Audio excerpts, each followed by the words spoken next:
ধরনের দালাল আছে চিকিৎসার কথা বলে ঢাকায় নিয়ে আইসা গোপনে কিডনি খুইলে নেয়। ডক্টর ইউনূস হলো সেই কিডনির দালাল, সেই কিডনির দালাল যে আমাদের চট্টগ্রাম বন্দরের চিকিৎসার কথা বলে এই কিডনি খুলে নিয়ে আমেরিকার হাতে দেওয়ার আয়োজন করছে। মিল আছেনি? উনি বলে যে এদের কিডনি সমস্যা হয়েছে, এরা নাকি অসুস্থ, এটা সুস্থ করতে হবে। এখন সুস্থ করলে কি করতে হবে? আমেরিকার হাতে দিতে হবে, করিডোর দিতে হবে, ডিপি ওয়ার্ল্ডের কাছে দিতে হবে। কিডনির দালাল ধরা খাইছেনি? ধরা খাইছে।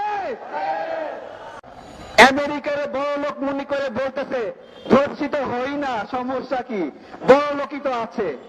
আরে ভাই, আমেরিকা তো শুধুমাত্র ধর্ষক না, তার বীর্যপাত করেই ক্ষান্ত হবে না, আমার দেশ মাতাকে ছিন্ন ভিন্ন করে খাবে।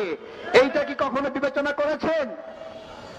আমরা স্পষ্ট কথা, এই বন্দর নিয়ে নাটক করলে লাঠি হাতে নিয়ে ডক্টর ইউনূসকে এমন দৌড়ানি দিব, ওদের যার যার দেশে নাগরিকত্ব আছে, ওদের যার যে দেশে নাগরিকত্ব আছে, এক দৌড়ানিতে কাউরে সুইজারল্যান্ডে পাঠিয়ে দিব, কাউরে আমেরিকায় পাঠিয়ে দিব, কাউরে। আরে ভাই, ডক্টর ইউনূসকে বলি, ধরেন আপনি দুর্বল হয়ে গেছেন, আপনার পরিবারকে সার্ভিস দিতে পারছেন না, তাই বলে কি আপনার পরিবারকে আর একজনের কাছে বর্গা দিবেন?